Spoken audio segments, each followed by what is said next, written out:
Hello everyone and welcome to another episode of the WTI talks.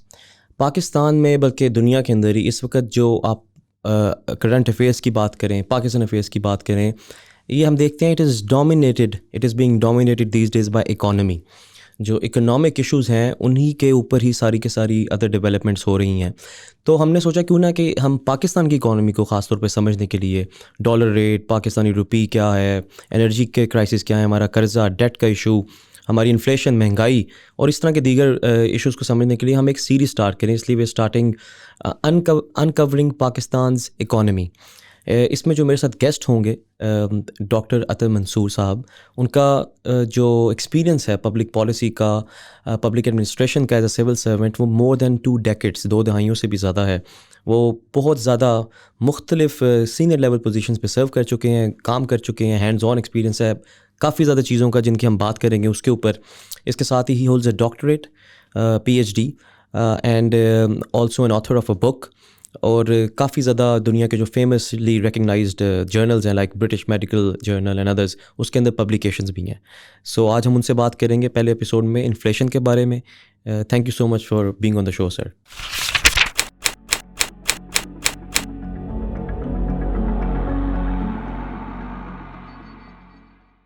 तो sir सबसे पहले तो प्लीज़ ये बताएं, जो आजकल हर बंदे को जिसकी कंसर्न भी है, फ़िक्र भी है, महंगाई या जिसे दूसरी ज़ुबान में इन्फ्लेशन कहते हैं, ये होता क्या है? ये क्या चीज़ होती है?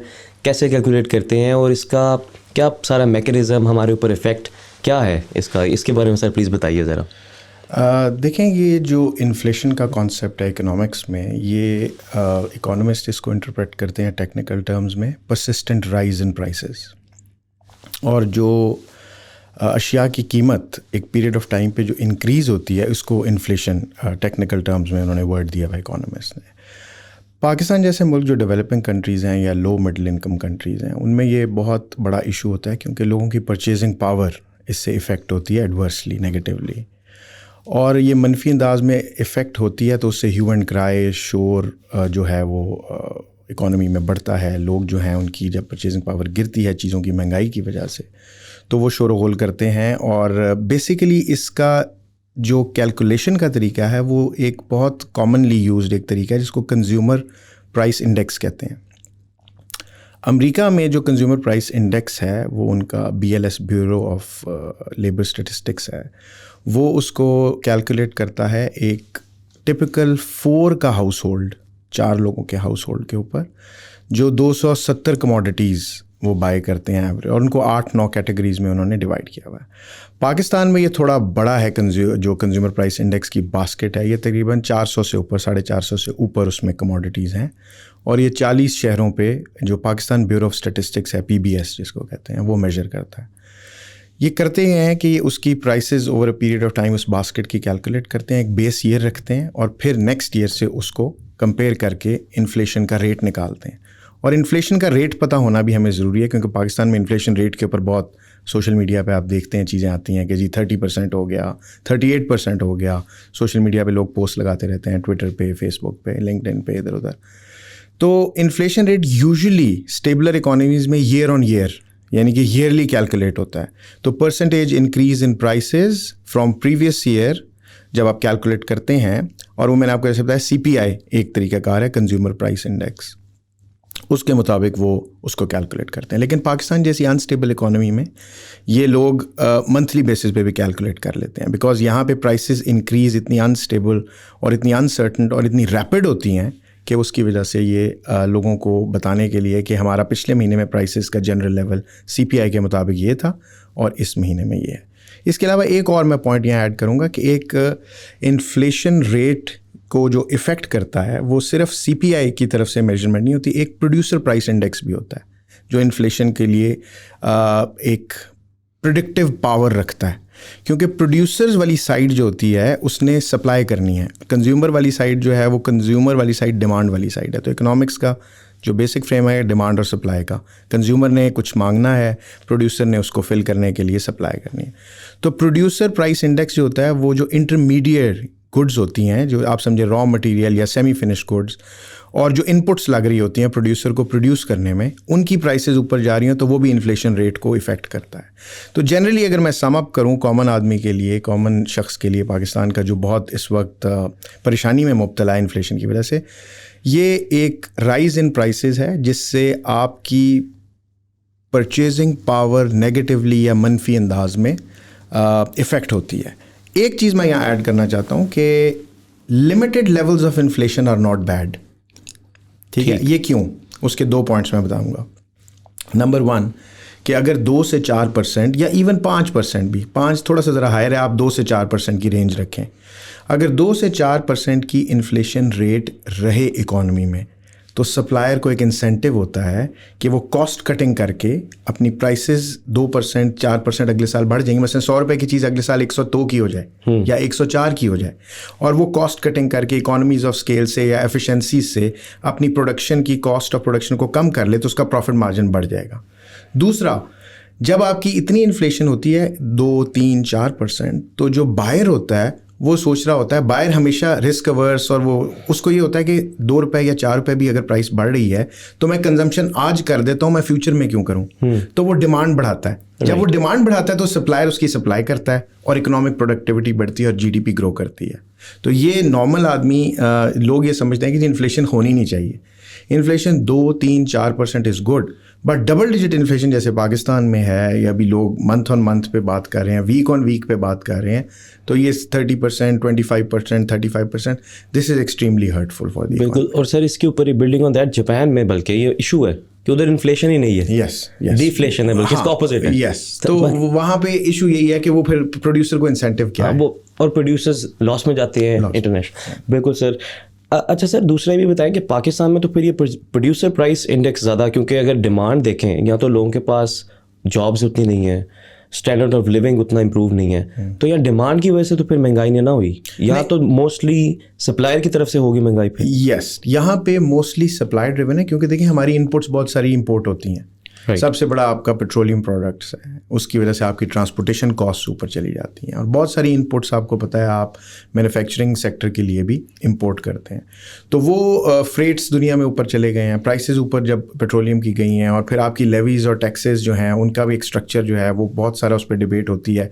I am not an expert in tax, लेकिन जो टैक्स के लोग हैं वो ये बताते हैं कि टैक्सेशन का स्ट्रक्चर जो है वो इनडायरेक्ट टैक्सेस की तरफ ज़्यादा है जी। तो इनडायरेक्ट टैक्सेस भी प्राइसेस को बढ़ा देते हैं ना, क्योंकि आपने कंजम्पशन बेस्ड टैक्सेस लगाए हैं, आपने इनकम बेस्ड टैक्सेस जो डायरेक्ट टैक्सेस है वो नहीं लगाए, और बाकी रॉ मटेरियल की इनपुट। तो पीपीआई जो है, प्रोड्यूसर प्राइस इंडेक्स, वो पाकिस्तान में ज़्यादा अच्छा मेजर कर सकता है कि प्रोडक्टिव पावर के थ्रू अपनी कि इन्फ्लेशन के रेट्स क्या होंगे फ्यूचर में, और प्रोड्यूसर साइड ज़्यादा इसके लिए लायबल है, या आप समझे ज़्यादा रिस्पॉन्सिबल है for increasing the prices of goods. Right sir.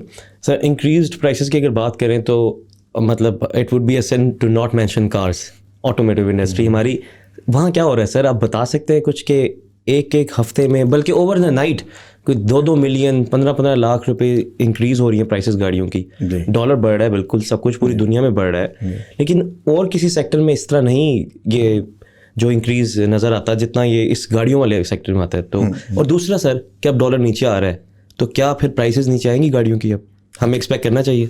बड़ा इंटरेस्टिंग और बड़ा आपने पर्टिनेंट क्वेश्चन पूछा, और बहुत इसकी डिबेट चल रही है आजकल गाड़ियों के हवाले से। देखें, गाड़ियों की प्राइस बढ़ने की 3 वजूहत हैं मेजर। एक तो डिवैल्यूएशन इन योर करेंसी, जो आपने देखी है रिसेंटली, आप 185, 190 से 245, 270, 250 तक तकरीबन ओपन मार्केट में ये हुआ है। दूसरी rise in input, rise in inputs, और तीसरी जो है वो rise in petroleum prices over the world, जिससे फ्रेट्स इंक्रीज़ हुए हैं।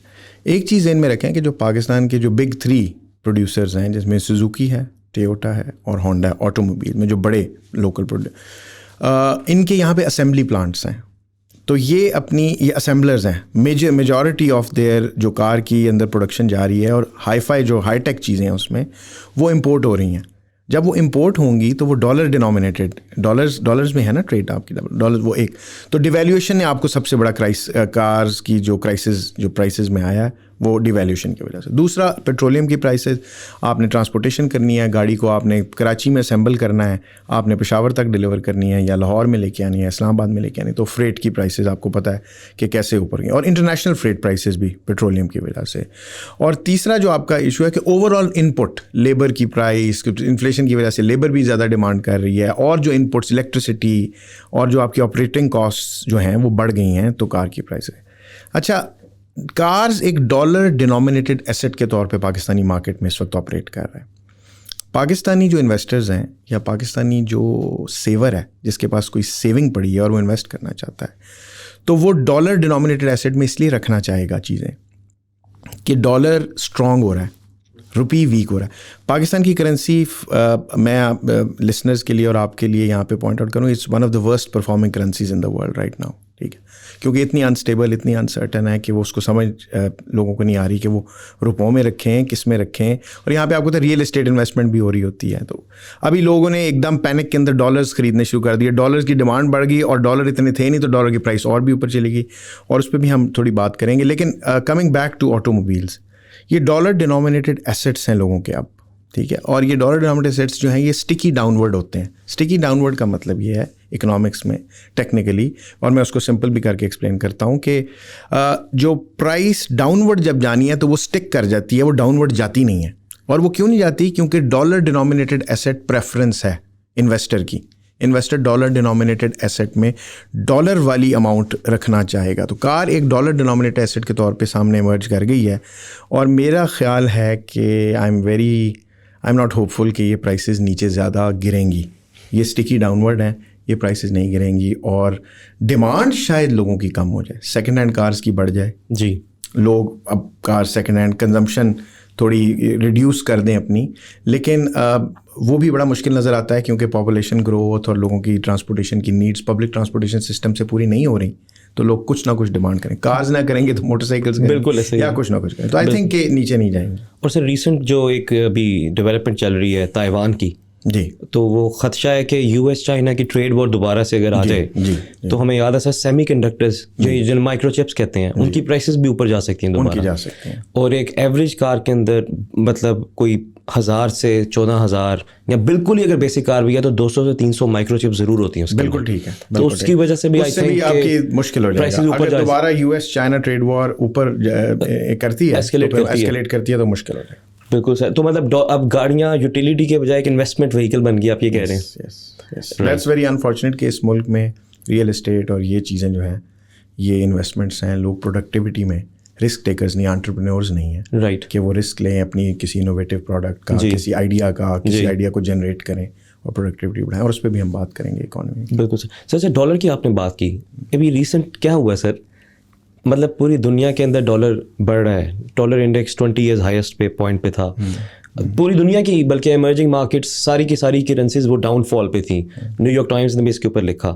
तो पाकिस्तान में भी ऐसा चल रहा था, कुछ हमारे अपने फैक्टर्स थे, कुछ इंटरनेशनल। तो 3 दिन में सारे फैक्टर्स रिजॉल्व हो गए, सब चीज़ें ख़त्म हो गई कि 15-20 रुपये नीचे आ गए, और अब 180 की बात कर रहे हैं। देखें, डॉलर दुनिया में इस वक्त हिस्टोरिकली स्ट्रॉन्ग परफॉर्म कर रहा है। उसके डिफरेंट रीजंस हैं, may be beyond the scope of today's discussion, हम इसको किसी बाद में भी कर ले सकते हैं। लेकिन जनरली पाकिस्तान का जो रुपये अभी स्ट्रेंथन होने की वजह है मेन, वो ये है कि जुलाई में आपका इंपोर्ट बिल कम हुआ है। अच्छा, अब इंपोर्ट्स का डॉलर के रेट के साथ क्या लिंक है, ये बड़ा क्रूशल है, इसको मैं थोड़ा एक्सप्लेन करने की कोशिश करता हूँ।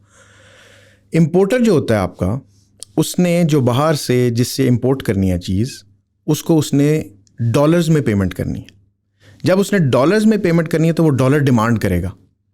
जो यहाँ मसलन मैं समझे इंपोर्टर हूँ पाकिस्तान में, आप अमेरिका के एक्सपोर्टर हैं और आप पाकिस्तान मुझे भेज रहे हैं, तो आप अमेरिका के एक्सपोर्टर हुए, पाकिस्तान में मैं आपका इंपोर्टर हूँ। तो मैंने आपको जो पेमेंट करनी है अपने ट्रेड के अंदर, वो मैंने डॉलर में करनी है, रुपये में नहीं करनी। तो मैं डॉलर डिमांड करूँगा। अगर मैं आपसे इंपोर्ट बंद कर दूँ या कम कर दूँ तो मेरी डॉलर की डिमांड कम हो जाएगी। तो इकोनॉमिक्स का बेसिक एक बहुत पावरफुल फ्रेमवर्क है डिमांड और सप्लाई का, जिसमें ये कहते हैं कि अगर किसी चीज़ की सप्लाई स्टेबल हो और डिमांड बढ़ जाए तो उसकी प्राइस बढ़ेगी। सप्लाई वही रहे और डिमांड बढ़ जाए। यहाँ पे डिमांड कम हुई है डॉलर्स की, क्योंकि मैंने इंपोर्ट कम कर दी है। गवर्नमेंट ने लग्जरी आइटम्स पे बैन लगाया जुलाई में, आपने देखा कि गवर्नमेंट ने कहा जी इंपोर्ट्स पे बैन है। तो जब इंपोर्टर को डॉलर ही नहीं चाहिए तो डॉलर की प्राइस जो है वो रुपये की प्राइस अप्रिशिएट कर गई और डॉलर स्ट्रेंथन हो गया, एक चीज़।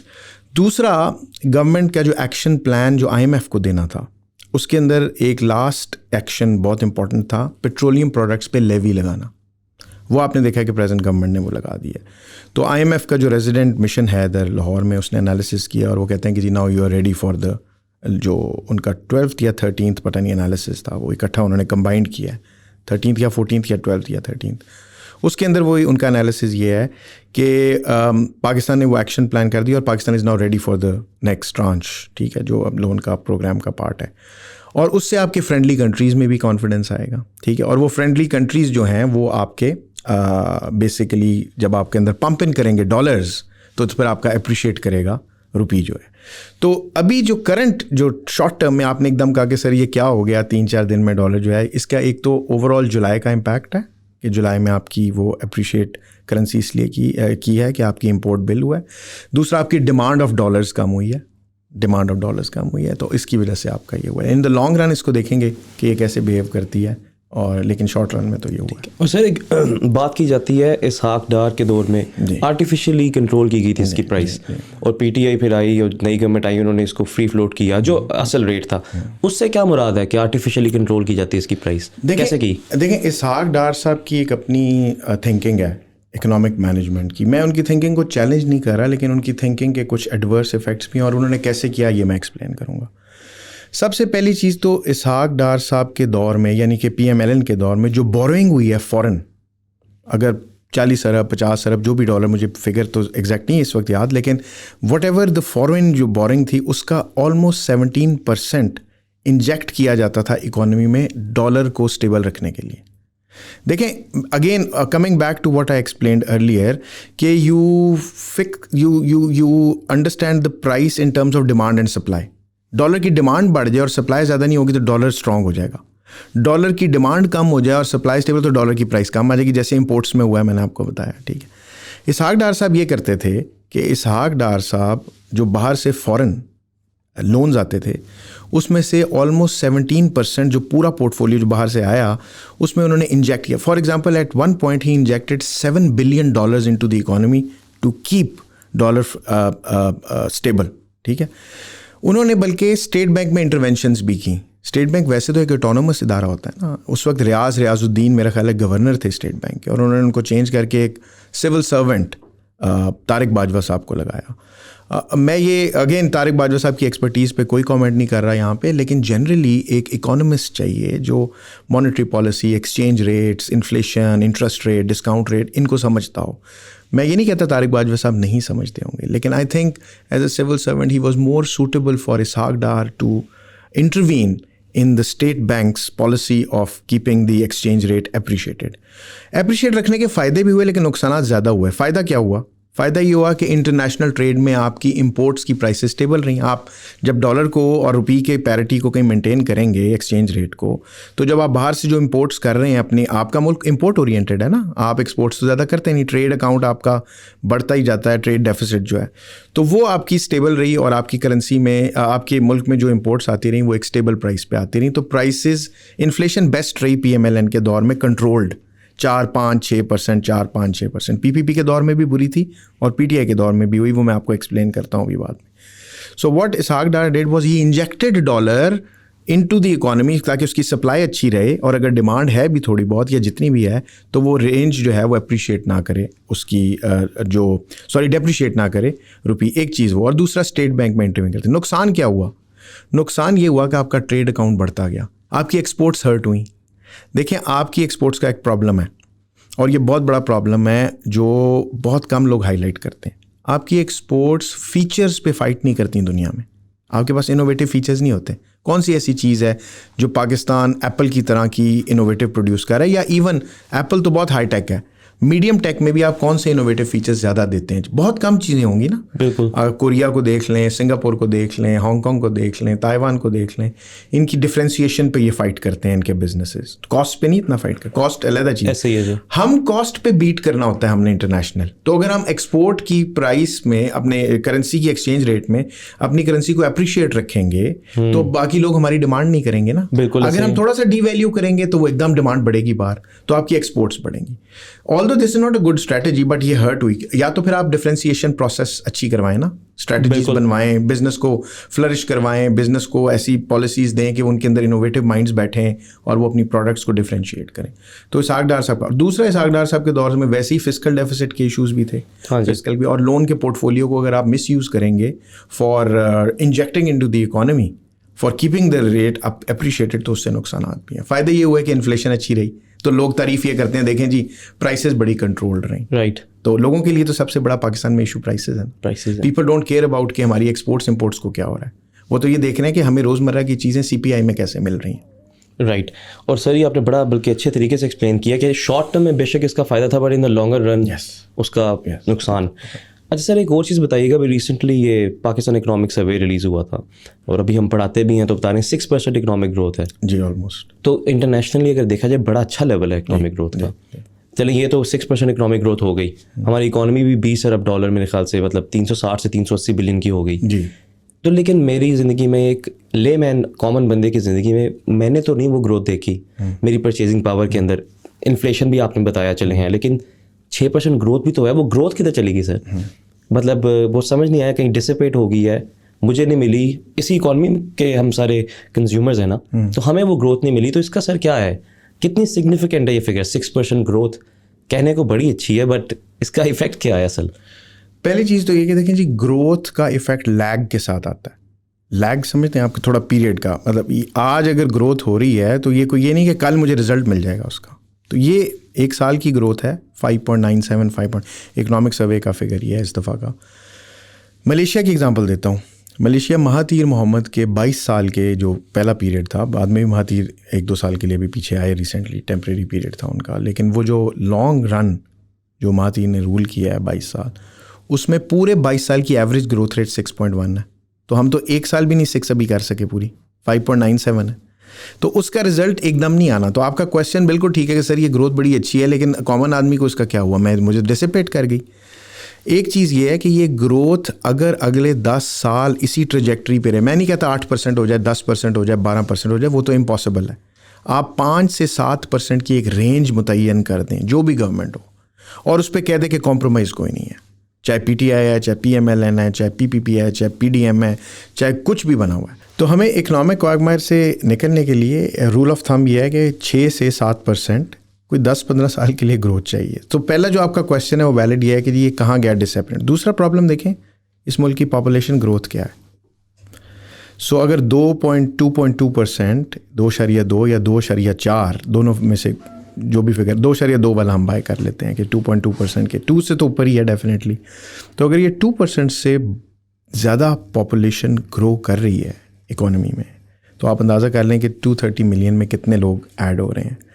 तो आपकी जो पॉपुलेशन ग्रोथ रेट है वो कमेंसरेट नहीं है with your GDP growth rate. Population को थोड़ी सी ब्रेक लगे और GDP कॉन्स्टेंटली 6 से 7% कोई 10-12 साल टारगेट रख लिया जाए कि जी 6 से 7 के दरमियान हमने कॉम्प्रोमाइज़ नहीं होने देना। हमने सर्विस सेक्टर सबसे बड़ा है, चलें इंडस्ट्रियल सेक्टर को निकाल के लाना है, जहाँ पे आपका इंडस्ट्रियल सेक्टर इस वक्त बैठा है, तो इससे तो आप नहीं ग्रो कर सकते परसिस्टेंटली। तो तब तक आपके आम आदमी की लाइफ इम्प्रूव नहीं होगी जब तक कि परसिस्टेंटली ये नहीं निकलेगा। दूसरा जो इशू है वो ये है कि आपने रिसेंटली ये देखा होगा कि पाकिस्तान 2-3 चीज़ों में इम्प्रूव किया। For example per capita income, ये भी इकोनॉमिक सर्वे ऑफ पाकिस्तान की फिगर्स हैं कि पाकिस्तान की पर कैपिटा जो है वो पर कैपिटा GDP तो अराउंड 1800 के करीब है, which is an increase. So it means कि पर कैपिटा इंप्रूव हुई है, लेकिन इतनी जल्दी नज़र नहीं आएगी, है माइनर ना, राइट। कोई ये तो नहीं ड्रास्टिकली डबल हो गई है, डबल तो हो भी नहीं सकती 1 साल में, बहुत मुश्किल काम है, लेकिन वो थोड़ी सी इंक्रीज़ हुई है, बट फिगर्स आर देयर। तो ये ट्रैक पे जा रहा था काम, आई थिंक कि ट्रैक पे है, लेकिन ये पॉलिटिकल इंस्टेबिलिटी के इश्यूज़ और ये आप देख रहे हैं कि इसकी वजह से कितना नेगेटिव है। सो इकोनॉमिक मिसमैनेजमेंट के लिए इसके मुल्क से जितनी हुई है इसकी, उससे निकलने के लिए 10 से 12 साल परसिस्टेंट ग्रोथ रेट रिक्वायर्ड है। और सर परसिस्टेंट ग्रोथ रेट के लिए आई बिलीव वो continuity of good policies Yes, और शॉर्ट टर्मिज्म से निकलना। जी आप मीडियम एंड लॉन्ग रन पे फोकस करें ना। 10 साल की मैंने आपको बात एक की है, मैं तो कहता हूँ 10 से भी ज़्यादा शायद टाइम लग जाए, लेकिन चलें ऑन अ पॉजिटिव नोट, लोगों को होप के लिए ये ज़रूरी है कि आप पॉजिटिव नैरेटिव भी डेवलप करें, लेकिन उसके लिए ज़रूरी है कि ये सारी पॉलिटिकल फोर्सेस इकट्ठी हों और ये कहें बाकी हमारे पॉलिटिकल डिफरेंसेस असाइड, हमने सोशल स्पेंडिंग कैसे करनी है, हमने इस्लाम का रिलीजन कार्ड को लाना है नहीं लाना, ये एक अलग डिबेट है, लेकिन आप इकोनॉमिक जो मैनेजमेंट है उसके ऊपर तो कम से कम एक कन्वर्जेंस का कोई पॉइंट बनाए ना, कि प्रोडक्टिविटी इन्हांस करें। बिल्कुल। सो ये पोलिटिकल इश्यूज़ की बात हुई है तो एक बड़ा एक क्वेश्चन है सबके जहन में कि ये तो तीन डेमोक्रेटिकली इलेक्टेड पार्टीज़ हैं, पीपीपी, पीएमएलएन एंड पीटीआई। इसका सर अगर थोड़ा सा रिव्यू दें आपके मुताबिक from a purely economic point of view, stats के ऊपर, फिगर्स के ऊपर, किस दौर में या किस गवर्नमेंट की पॉलिसी ज़्यादा कंड्यूसिव थी इकोनॉमिक ग्रोथ के लिए, सही वाली? ये सर क्या आप कहेंगे इसके बारे में? देखें, हम स्टार्ट करते हैं 2008 से, जब पीपीपी ने रूल स्टार्ट किया और 2013 तक वो आए, फिर 13 से 18 तक पीएमएलएन की और 18 से लेकर ये 22 तक पीटीआई की गवर्नमेंट रही। पीटीआई पूरा टर्म नहीं कर सकी, पीपीपी और पीएमएलएन ने एज पार्टीज़, प्राइम मिनिस्टर्स तो शायद नहीं पूरे हो सके कोई भी उस पीरियड के अंदर, लेकिन एज पार्टीज़ तो उन्होंने अपनी टर्म्स पूरी कर दी 2008 से 13 और 13 से 18, और फिर इमरान खान का 3.5 पौने 4 साल का साल। तो इसका कंपैरिजन हम कर लेते हैं। देखिए, सबसे अगर मैं कॉमन आदमी के लेवल पे जाके एनालिसिस करूं तो बेस्ट पीरियड इन्फ्लेशन के पॉइंट ऑफ व्यू से मैं एनालिसिस करूंगा। कॉमन आदमी को इन्फ्लेशन के अलावा चीज़ों से गर्ज नहीं है, यह आपने ज़हन में रखना है। आप कॉमन आदमी के लेवल पे जाके सोचें। कॉमन आदमी ये देखता है कि मेरी रोज़मर्रा की बाइंग पावर तो इफ़ेक्ट नहीं हो रही, मेरा दूध, मेरे अंडे, मेरा दलिया, मेरी ब्रेड, मेरी बटर, मेरा घी, मेरा वीट, मेरा राइस, ये अगर इफ़ेक्ट नहीं हो रहा तो कॉमन आदमी इज़ हैप्पी। और मैंने आपको बताया इसहाक डार साहब was very successful in controlling it, because imports कम रही, इम्पोर्ट्स की प्राइसेस भी स्टेबल रहीं, क्योंकि रुपी अप्रिशिएटेड रहा, रुपी बहुत स्टेबल रहा इन टर्म्स ऑफ एक्सचेंज रेट, और कॉमन आदमी 5 से 6% इन्फ्लेशन को, या 4 से 6% वो रेट रहा उस दौर में, जो कॉमन आदमी कहेगा कि जी पीएमएलएन वाज द बेस्ट। लेकिन टेक्निकली हम बाद में बात करेंगे। तो इन terms of inflation worst is PTI, second worst is, या उससे बेहतर पीपीपी रहा, और बेस्ट रहा पीएमएलएन। हम वेरिएबल्स के तौर पे इसका एनालिसिस करते हैं ना, ब्रेक डाउन करके। सेकेंड चीज़ जो रही फॉरेन एक्सचेंज ट्रेड जो है इंटरनेशनल, उसमें वर्स्ट पीपीपी रही ट्रेड के अंदर, और पाकिस्तान का फॉरेन एक्सचेंज रिजर्व्स उन्होंने सिर्फ 6.5 बिलियन के करीब छोड़े जब पीएमएलएन आया 2013 में। ठीक है, for a country of more than 200 million, a foreign exchange reserve of 6.5 billion, मतलब इससे ज़्यादा ह्यूमिलिएटिंग और इससे ज़्यादा अलार्मिंग सिचुएशन नहीं हो सकती। Just for comparative purposes, a country of 5.5 million in Southeast Asia, and I leave up to the listeners to guess the country because ये quiz भी है उनका। Population of 5.5 million, area of 716 square kilometers, and foreign exchange reserves of around $320 billion. Wow. This country with 796 7,96,096, हमने ये शुरू से बचपन से ये फिगर सुना है जी, स्क्वायर किलोमीटर्स पाकिस्तान का रकबा है। And in that area around 230 million people living, and foreign exchange reserve 10 होते हैं, तो हमारे फॉरेन मिनिस्टर और फाइनेंस मिनिस्टर्स जो हैं वो बस नाचना गाना शुरू कर देते हैं कि जी हमने 10 अरब कर लिए, हमने 15 अरब कर लिए। So PPP was worst in terms of trade, और उसके इश्यूज़ भी थे क्योंकि एनर्जी क्राइसिस बहुत बड़ा था उस वक्त। प्रोडक्टिविटी तो थी नहीं इकोनॉमी में, आपका एनर्जी इंफ्रास्ट्रक्चर, आपका road rail infrastructure all was in a bad condition at that point in time, specially energy infrastructure. अगर रोड और रेल को नई साइड पे भी कर देते हैं, आपको लोड शेडिंग्स याद होंगी, 12 घंटे 10 घंटे शहरों में और 18 घंटे रूरल एरिया। तो क्या इंडस्ट्री, स्मॉल इंडस्ट्री वैसे बंद हो गई बहुत लोगों की, लार्ज एंटरप्राइजेज ने कुछ ना कुछ काम किया, लेकिन वो कितने हैं, गिने चुने हैं। तो इन terms of industrial growth, expansion, I think worst was PPP, जैसे इन्फ्लेशन में वर्स्ट वॉज पीटीआई, और second best was PMLN. PTI was the best in industrial. Why? आपका एक्सपोर्ट्स का पोर्टफोलियो बेहतर हुआ, ठीक, आपकी इंडस्ट्रियल में इमरान खान ने काफ़ी, मेरा ख्याल है इसीलिए आपकी GDP ग्रोथ भी अच्छी आई ना, ये लास्ट कोविड के बावजूद।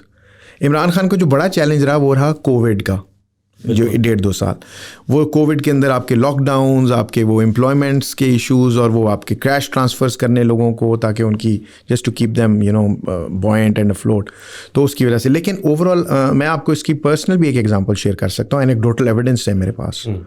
वो ये है कि पंजाब में ना स्मॉल इंडस्ट्रियल कॉरपोरेशन है एक, पंजाब, उसको पिसिक कहते हैं, पंजाब स्मॉल इंडस्ट्रियल। उन्होंने स्मॉल इंडस्ट्रियल इस्टेट्स बनाई हुई हैं मुख्तलिफ में, उनमें एक लाहौर के करीब एक कसूर डिस्ट्रिक्ट है, वहाँ पे भी है। और 2018 में जब Imran Khan came into power, मेरा वहाँ पे चक्कर लगता रहा, मैं उस इंडस्ट्रियल इस्टेट में लोगों को देखता रहा, उनके बातचीत भी होती रही, और मैंने देखा तो वहाँ पे लोगों ने इन्वेस्टमेंट पर्पज़ के लिए प्लॉट्स खाली इन्वेस्ट करके रखे हुए थे। जस्ट इमेजिन इंडस्ट्रियल इस्टेट, कोई कमर्शियल DHA नहीं है वो, और मतलब या कोई रेजिडेंशियल DHA नहीं है वो एक इंडस्ट्रियल इस्टेट है जहाँ छोटी इंडस्ट्री लगनी चाहिए थी। और ये 80s में ज़िया-उल हक के दौर में शायद मैंने सुना है कि बना था, I may be wrong in it, लेकिन इसको बने हुए 30 साल कम अज़ कम हो गए। और मैंने पिछले 4 सालों में 18 से लेके 22 तक उसी एक इंडस्ट्रियल इस्टेट के अंदर कम से कम 100 से 150 इंडस्ट्रियल यूनिट्स लगते हुए देखे। एटलीस्ट अगर किसी ने मशीन ला के नहीं भी रखी तो उनका इतना प्रेशर था पिसिक का कि उन्होंने कंस्ट्रक्शन करवा दी है सबसे, लोगों से फैक्ट्रीज बनवा दी हैं, 4 दीवारियाँ करवा दी हैं। लोगों ने खाली प्लॉट्स रखे हुए थे, 3-3, 4-4 लाख के ख़रीदे थे 20 साल पहले, और अब वो 70-70 लाख के बेच रहे थे। उन्होंने कहा यहाँ पे भाई ये नहीं होगा, ये इंडस्ट्रियल इस्टेट है, यहाँ पे फैक्ट्री लगेगी, एम्प्लॉयमेंट जनरेट होगी। और आपने देखा कि पाकिस्तान ने एक्सपोर्ट्स में टेक्सटाइल में बड़ा अच्छा परफॉर्म किया। ओवरऑल पाकिस्तान के एक्सपोर्ट बेहतर हुआ, लेकिन इश्यूज़ और भी थे जो आपके करंट अकाउंट के, कुछ सरप्लस भी हुआ कुछ पीरियड के लिए, लेकिन इशू ये 2 पैरामीटर। तीसरा मैं ये समझता हूँ कि जो PMLN की इन्फ्लेशन वाली मैंने आपको बताई है ना, उसके नुकसानात क्या हुए कि आपका जो ओवरऑल एक्सपोर्ट पोर्टफोलियो था वो बहुत बैडली हर्ट हुआ। तो लॉन्ग रन में, शॉर्ट रन में लोगों को नज़र आ गया कि जी इसहाक डार साहब ने या नवाज शरीफ साहब ने या PMLN ने कंट्रोल कर ली हैं प्राइसेस, लेकिन एक्सपोर्ट का पोर्टफोलियो जो है और ट्रेड का पोर्टफोलियो वो आपका ख़राब हो गया। फिस्कल डेफिसिट भी आपका ख़राब हुआ।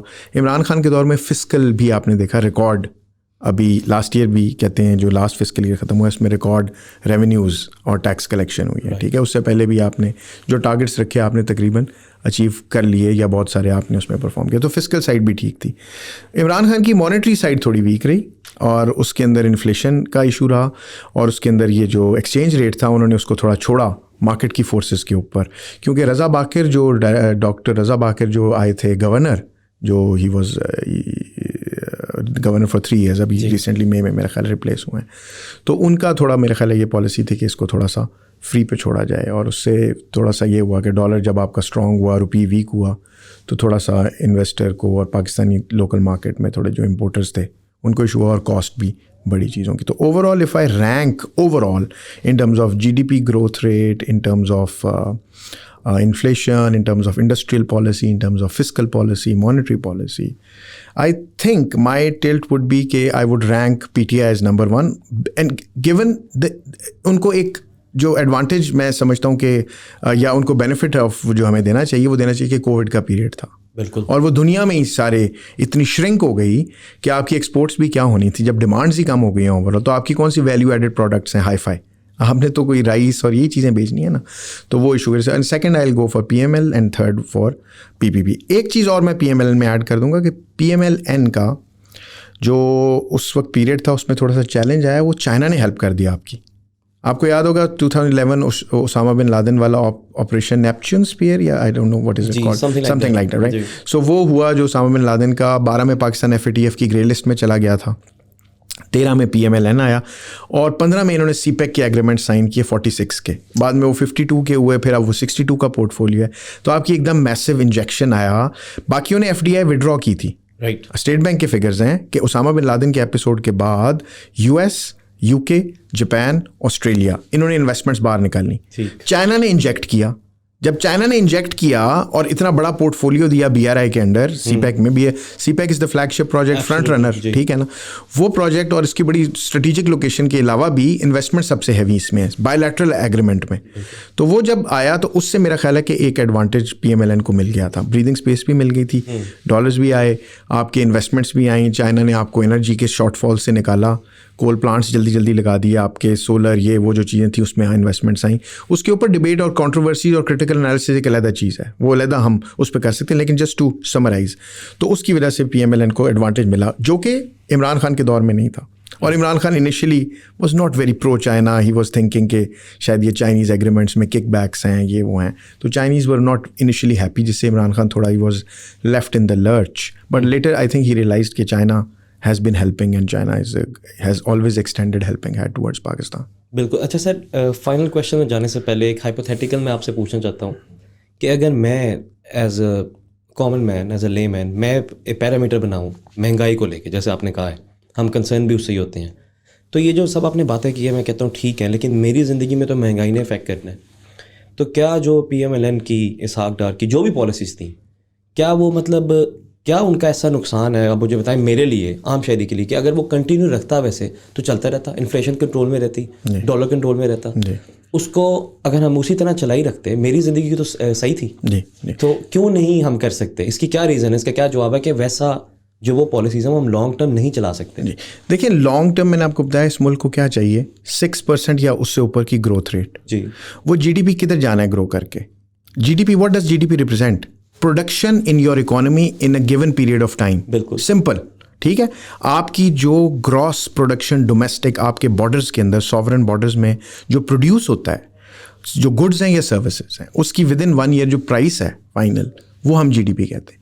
सारा कुछ इधर ही कंज्यूम होना है, बाहर भी तो भेजना है। बिल्कुल। देखिए दुनिया में चाइना ने अपनी GDP ग्रोथ रेट जब किया डबल डिजिट में, तो चाइना क्या करता था? It became the factory for the world, it was not factory for China. China में तो ऑलरेडी 1.4 बिलियन लोग थे या 1.3 थे, चलें 1979 में हम चले जाते हैं, 1.4 नहीं थे, 1.2 थे, 1.25 थे, जो भी थे। चाइना ने बहुत मैसिव पॉपुलेशन ग्रोथ तो नहीं की ना।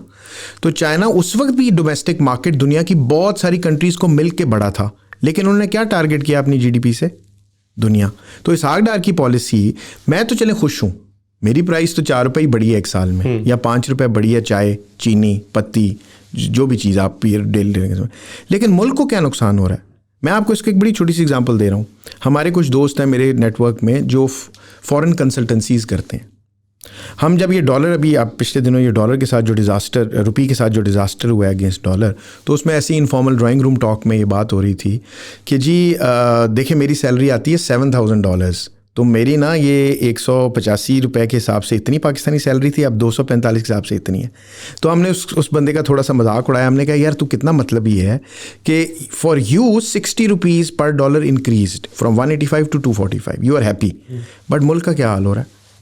सो अगर हम ये सोचते रहेंगे कि हमारी चाय की पत्ती और हमारा राइस ये कंट्रोल है, और हम ओवरऑल एक नेशनल साइकी नैरेटिव और एक सेंटिमेंट डेवलप नहीं करेंगे कि इस मुल्क को एक्सपोर्ट हो, बांग्लादेश कैसे इंप्रूव किया?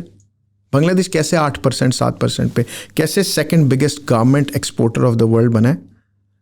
देखें ये चीज़ें पॉलिटिकल लीडरशिप ने करनी है।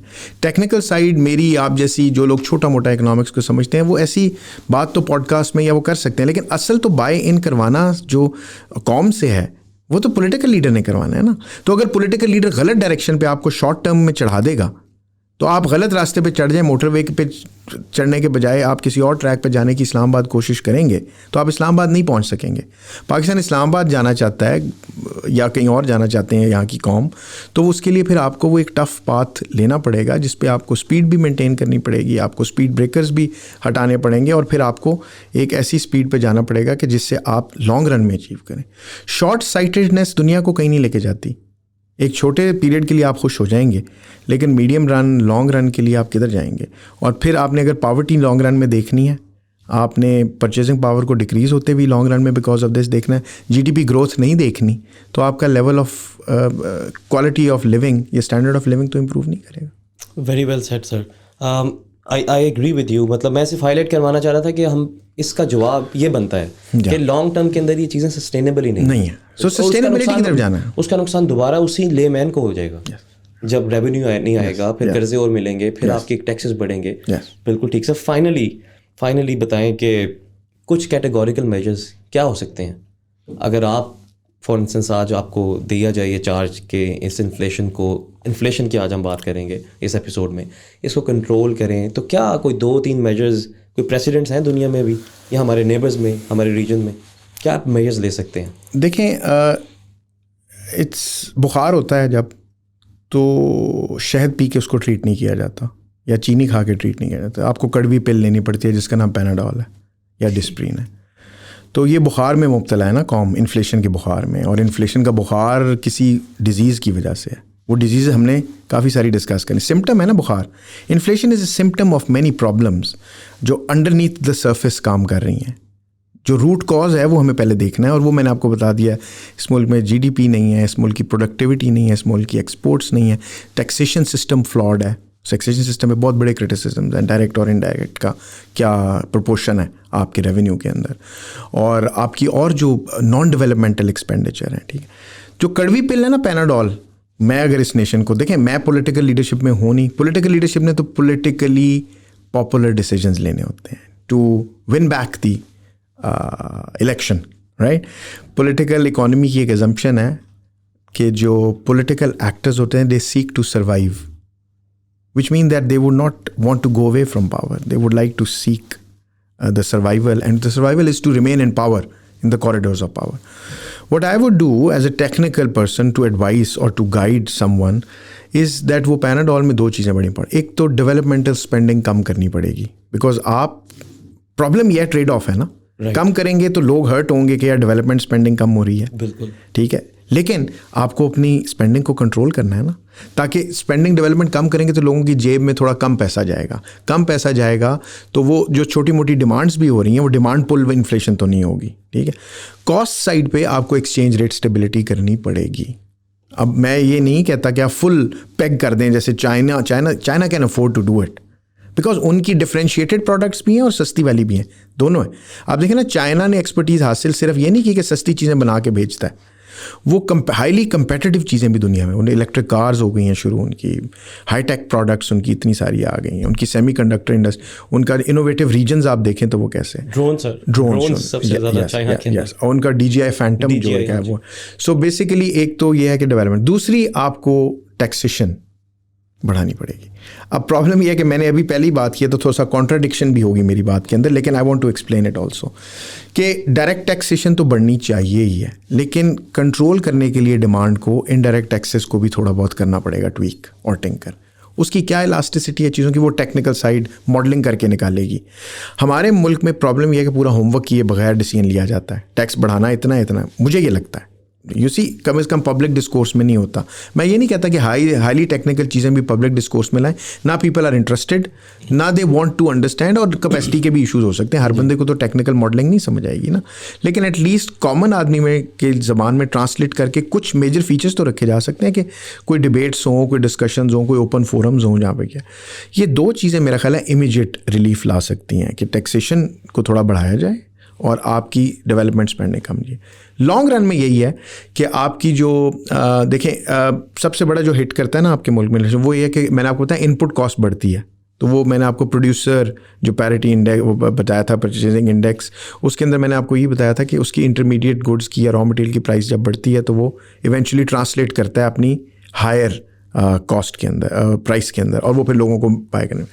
उस साइड पे थोड़ी सब्सिडीज़ दें, इंडस्ट्री को थोड़ी सा, अगर देना ही है तो इंडस्ट्री को थोड़ी बहुत सब्सिडीज़ दें, टारगेटेड किस्म की, एग्रो बेस्ड को कर दें, क्योंकि आपके मुल्क की 230 मिलियन माउथ टू फीड, जब 230 माउथ्स टू फीड हैं तो खाना तो है लोगों ने, उसको कर दें। और मेरा ख्याल है कि एक लॉन्ग रन में एक और डिसीजन लेना पड़ेगा, वो है कि रियल एस्टेट को कंट्रोल करना पड़ेगा, which actually is, you just increase the price of a fixed piece of factor of production by changing hands। 5 lakh का लिया, 10 साल के बाद 50 लाख का बेच दिया। यही पीस ऑफ लैंड 5 मरले या 10 मरले या 1 कनाल मैं आपको देता हूँ और 50 लाख एप्रिशिएटेड पे दे देता हूँ या 55 लाख पे कर देता हूँ। Where is that entrepreneurship, where is the factory, where is the company, where is the risk taker to increase the GDP? इससे GDP क्या इंक्रीज हो रही है एज सच, राइट तो वो जीडीपी की प्रोडक्टिविटी, जीडीपी ठीक है, वो फाइनल प्राइस ऑफ जो सेल है वो तो रिकॉर्ड हो रही है किसी ना किसी तरीके से, लेकिन जो प्रोडक्टिविटी जब तक इन्हांस नहीं होगी तो वो नहीं है। और लास्टली मेरा ये ख्याल है कि एक मॉनेटरी साइड भी है इसकी, इंटरेस्ट रेट को भी देखना पड़ेगा कि ऑटोनमसली स्टेट बैंक कैसे मैनेज कर रहा है। इंटरेस्ट रेट का भी ट्रेड ऑफ ये होता है कि वो जब आप बढ़ाते हैं तो आप इन्फ्लेशन को थोड़ा बहुत कंट्रोल कर लेते हैं, लेकिन आप ग्रोथ को सफ़र करवाते हैं। इस मुल्क ने ग्रोथ भी करनी है ना, इन्फ्लेशन भी कंट्रोल करनी है, ग्रोथ भी करनी है, दोनों ट्रैक पे चलना जो है वो बड़ा मुश्किल है। तो वो ट्रेड ऑफ के अंदर डिसीजन लेंगे। इवेंचुअली आई थिंक कि inflation in the short run can be controlled through these three, short और medium run can be, but in the long run we need to enhance productivity, improve our export portfolio, reduce dependence on imports, या वो ISI है ना, import substituted जो आपकी policy है वो आपको करनी पड़ेगी, जैसे जापान ने की या और मुल्कों ने करके। तो इंडिजिनस कैपेसिटी एक अपॉर्चुनिटी आपके पास बहुत अच्छी है, लेकिन अनफॉर्चुनेटली मुझे वो लग रहा है कि Pakistan with that window of opportunity will close soon and Pakistan may not capitalise. That is the special economic zones. उससे दो फ़ायदे होंगे, एक तो relocation of Chinese industry, Chinese technical manpower आएगी, वो आपको स्पिल ओवर्स दे सकती है, प्लस आपकी इनोवेटिव कैपेसिटीज़ बढ़ सकती हैं। तो जब तक आप innovative capacities, technological enhancement, even मैं कहता हूँ लो एडेड प्रोडक्ट्स में भी, आपने एप्रिकॉट है, उसकी क्यों नहीं आप अच्छी मुख्तलिफ जैम्स बनाते, बनी होंगी, लेकिन मैं कहता हूँ और इनोवेशन क्यों नहीं आती, जेलीज क्यों नहीं आप और बनाते, आप वीट की कोई क्यों प्रोडक्ट्स बनाते। ये आम आपने देखे हम एक्सपोर्ट करते हैं, मैंगोज, ठीक है, मैंगो में आम पापड़ क्यों नहीं आप अच्छा किस्म के 5-7 किस्म के बनाते जो आप दुनिया में बेचें। अगर आप दुबई जाएं, आप थाईलैंड जाएं, आप मलेशिया जाएं, तो आपको पाकिस्तानी इंडियन स्टोर मिलते हैं, वहाँ पे आपको इंडियन चीज़ें बहुत इनोवेटिव और डाइवर्स मिलेंगी, पाकिस्तानी चीज़ें उतनी डाइवर्स नहीं मिलेंगी। तो एग्रो बेस से स्टार्ट कर लें और उनको थोड़ा दें, और लोकल इंडस्ट्री के लिए भी उसकी प्रोडक्टिविटी इन्हांसमेंट, ताकि आपकी कुछ सप्लाई भी बढ़े एग्रो की, आपको इंपोर्ट ना करना पड़े। आप वीट इंपोर्ट करेंगे तो जो आटे की प्राइस तो बढ़ेगी ना, आपको और चीज़ करें। तो I think this is the way forward. Sir, once again, thank you so much. I think it was very useful, the discussion. और as we discussed in the beginning, inshallah next episode में आपसे हम energy के बारे में sir बात करेंगे, क्योंकि I think that's another issue जिसके बारे में people need to know. Yeah. Once again, sir, thank you so much for your time. Thank you very much for inviting.